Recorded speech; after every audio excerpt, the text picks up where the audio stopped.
হয়, অসমত পোন প্ৰথমবাৰৰ বাবে ৰাষ্ট্ৰীয় নাট সমাৰোহ আৰু এই নাট সমাৰোহ হৈছে জয়ৰংগম আৰু এই মুহূৰ্তত মই উপস্থিত আছোঁ ওদালগুৰি জিলাৰ যি পবিত্ৰ ৰাভা আছে, আচলতে সকলোৰে চিনাকি পবিত্ৰ ৰাভাৰ যি দাপোন দা মিৰৰ আছে বা পবিত্ৰ ৰাভাৰ যিসকল লোকক লৈ এখন তেওঁ আমাৰ গাঁও খুলিছিলে, সেই আমাৰ গাঁৱত মই বৰ্তমান উপস্থিত আছোঁ। সামগ্ৰিক পৰিৱেশটো দেখুৱাইছোঁ। 7 দিনীয়া কাৰ্যসূচীৰে ৰাষ্ট্ৰীয় নাট সমাৰোহ পোন প্ৰথমবাৰৰ বাবে অসমত আচলতে এই পবিত্ৰ ৰাভাৰ ওদালগুৰি জিলাৰ টংলাৰ যি জলাহৰ যি দাপোন, আচলতে পবিত্ৰ ৰাভাই জন্ম দিয়া এটি নাট্য বা সকলোবিলাক ইয়াতে বা নাট্যৰ পৰা আৰম্ভ কৰি বা সকলোখিনি ইয়াতে কৰা হয়। সেই স্থানত এই জয়ৰংগম অনুষ্ঠান বা এই জয়ৰংগম ৰাষ্ট্ৰীয় নাট সমাৰোহ ইয়াতে আজিৰে পৰা আচলতে আৰম্ভ হৈছে। মই দেখুৱাইছোঁ চিডিউলটো মোৰ কেমেৰা সহযোগী দীপক হাজৰিকাক দেখুৱাবলৈ অনুৰোধ জনাইছোঁ। যিহেতু আজি দেওবাৰ আৰু 24 তাৰিখৰ পৰা আৰম্ভ কৰি 30 তাৰিখলৈকে তেওঁলোকৰ বিভিন্ন বা মুখাশিল্পৰ কৰ্মশালা বা ৰং সংবাদ বা হামজাৰ নৃত্য বা যি ৰাভাসকলৰ আচলতে হামজাৰ নৃত্য বা যি তেওঁলোকৰ নাটক বিজ্জি কাহি বা সেই অহাকাই লৈ আছে।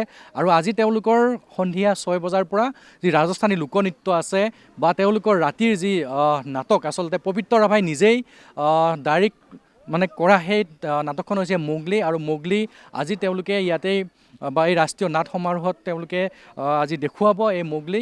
আৰু এই মোগলীৰ যিহেতু যিসকল কলাশিল্পীসকল ইতিমধ্যে তেওঁলোকে আহি উপস্থিত হৈছে আৰু উপস্থিত হৈ তেওঁলোকৰ এই যি আমাৰ গাঁৱত এতিয়া উদুলি মুদুলি পৰিৱেশে বিৰাজ কৰিছে।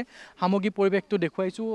যিহেতু অস্থায়ী তেওঁলোকে ইতিমধ্যে ৰভা গৃহ বা য'ত এই ৰাষ্ট্ৰীয় নাট সমাৰোহসমূহ ইয়াতে অনুষ্ঠিত হ'ব বা এই নাটসমূহ তাতে কৰা হ'ব, সেইসমূহ তেওঁলোকে ইতিমধ্যেই ধুনীয়াকৈ সজাই পৰাই তুলিছে। আচলতে এক সুন্দৰ বৰ্ণাঢ্যময় পৰিৱেশ আৰু সেই পৰিৱেশত ইতিমধ্যেই যি আচলতে জয়ৰংগম হৈছে যি ইতিমধ্যেই যি বাহিৰৰ পৰা জয়ৰংগমৰ যিসকল শিল্পী আছে বা এই যি জয়ৰংগমৰ লগত জড়িত যিসকল কৰ্মশালাৰ বা এই কৰ্মশালাৰ লগত জড়িত যিসকল শিল্পী আছে তেওঁলোকে ইতিমধ্যে আহি পাইছে।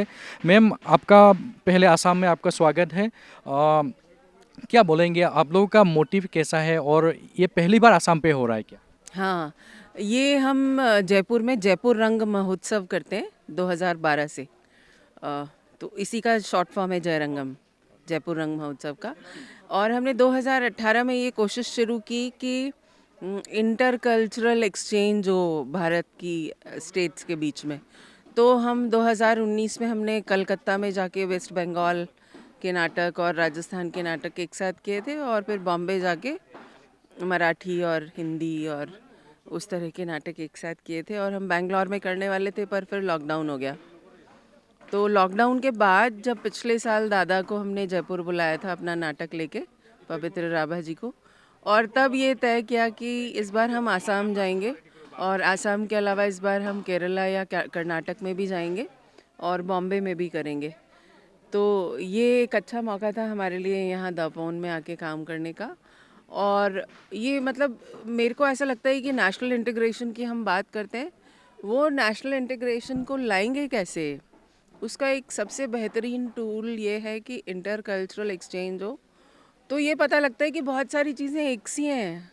हम हिंदी बोलते हैं और एसएमईज़ में भी कितने सारे शब्द बिल्कुल ऐसे के ऐसे इस्तेमाल होते हैं। तो थोड़ा हम यहाँ से सीख के जाएंगे, यहाँ थोड़ा दिखा के बता के जाएंगे, ताकि लोग कल्चरल एक्सचेंज मेन मोटिव है कि इसीलिए 3 नाटक राजस्थान से हैं, और तीनों नाटक ऐसे हैं जहाँ पर राजस्थान के कल्चर का, म्यूज़िक का, डांस का सब थोड़ा थोड़ा पुट है उसमें। तो वो इंटरेस्ट क्रिएट करने के लिए, जानने के लिए, समझने के लिए इसको शुरुआत हमने ये की। मतलब असम में ये फर्स्ट टाइम है आप लोगों का? हाँ, ये पहली बार आसाम में हम लोग आए हैं। दूसरी स्टेट में पहले क्या हुआ है? हाँ, इसके पहले हम वेस्ट बंगाल गए हैं और महाराष्ट्र गए हैं। तो असम मतलब इधर आके आप लोगों का फील कैसा हुआ है, महसूस कैसा हुआ है? ये तो मैं दादा के साथ में एसोसिएशन के लिए हम लोग पिछले 5-7 साल से ट्राई कर रहे हैं। जो अभी नेशनल स्कूल ऑफ ड्रामा की जो रेपर्टरी कंपनी के हेड हैं राजेश सिंह जी, उन्होंने कई साल पहले हमें ये बताया था कि एक आदमी है जो आसाम में बहुत अनोखा काम कर रहा है। एक तो बॉनो के साथ में काम कर रहे हैं, वो भी अपने आप में एक बहुत अनोखी बात है, और एक ऐसी जगह डेवलप कर रहे हैं जहाँ पर सब चीज़ें हों नाटक से रिलेटेड। तो जब ये पता चला तो हमने फिर दादा को फॉलो करना शुरू करा कि क्या काम कर रहे हैं, कहाँ कर रहे हैं, कैसे कर रहे हैं, तो और इंटरेस्ट बढ़ता गया। और मतलब ये कमाल की बात है कि जिस आदमी के पास ये अपॉर्चुनिटीज़ हों कि वो फिल्म में चला जाए या टेलीविज़न में चला जाए या वेब सीरीज़ कर ले, वो अपने गांव में आके काम कर रहा है, शहर में भी नहीं, गांव में इतना बड़ा सेटअप खड़ा करना कमाल की बात है।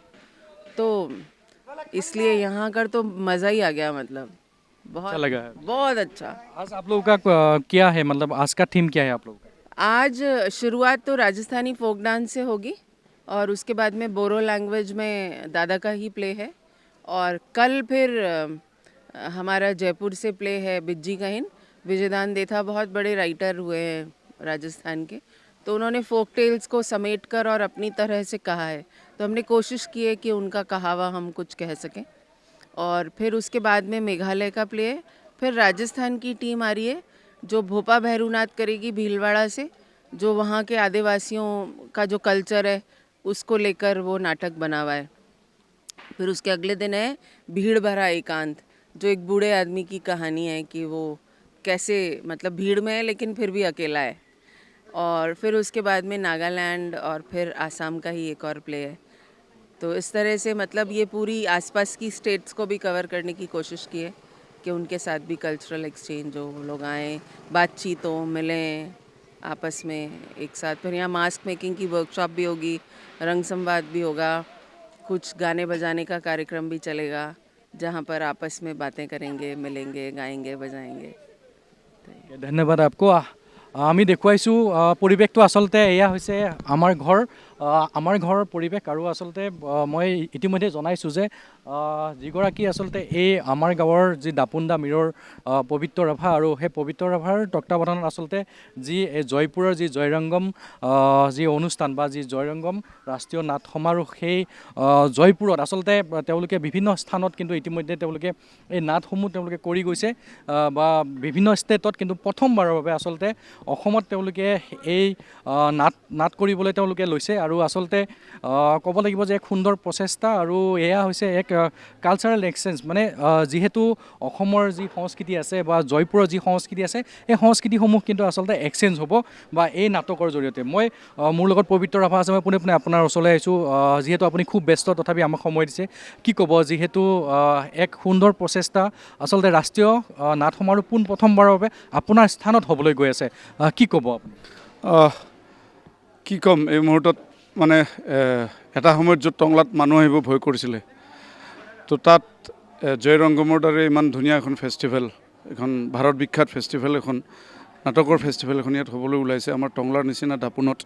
গতিকে আমি খুবেই সৌভাগ্যৱান আৰু আমি খুবেই উৎফুল্লিত হৈছোঁ। আমাৰ গোটেই গাঁৱৰ মানুহ, আমাৰ গোটেই অঞ্চলটোৰ মানুহ, টংলাবাসী ৰাইজ উৎফুল্লিত হৈ আছে। আজিৰ পৰা আৰম্ভ হ'ব।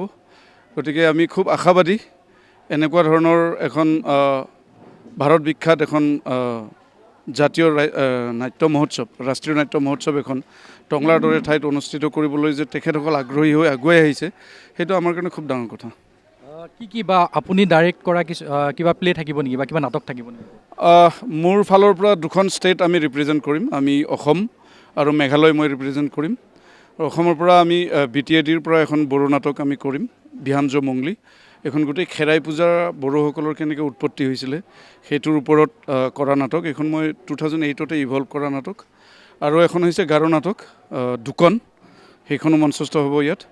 আৰু আজি আমি অ'পেনিং কৰিম বড়ো নাটকেৰে, আৰু মোৰ নেক্সট নাটকখন হ'ব 26 তাৰিখে গাৰো। ইয়াতে কেনেকুৱা ধৰণৰ কিমানমান সময়লৈকে বা কিমান তাৰিখলৈকে আপোনালোকে এই অনুষ্ঠানসমূহ আপোনালোকে চলি থাকিব? আজি 24 তাৰিখ, আজি আৰম্ভ হ'ব, 30 তাৰিখে শেষ হ'ব। আৰু ইয়াত আমি অকল নাটকৰ প্ৰদৰ্শনেই নহয়, ইয়াত আমি কৰ্মশালাও ৰাখিছোঁ। যেনেকৈ আমাৰ মাজুলীৰ যিটো পৰম্পৰাগত মাস্ক মেকিং, বাঁহৰ যিটো মুখা বনায় বাঁহেৰে, সেইটো প্ৰায় লুপ্তপ্ৰায় হৈ গৈ আছে, বহুত কম মানুহে জানে। গতিকে সেইটো যাতে বাহিৰৰ মানুহ যিখিনি আহিব ৰাজস্থানৰ পৰা বা বাহিৰৰ পৰা, তেখেতসকলেও যাতে এই বস্তুটোৰ বিষয়ে জ্ঞাত হয়। গতিকে আমি ৱৰ্কশ্বপ কৰিম ৰাতিপুৱা 9টা বজাৰ পৰা। মাস্ক মেকিঙৰ ওপৰত হ'ব, বেম্বো মাস্ক মেকিঙৰ ওপৰত।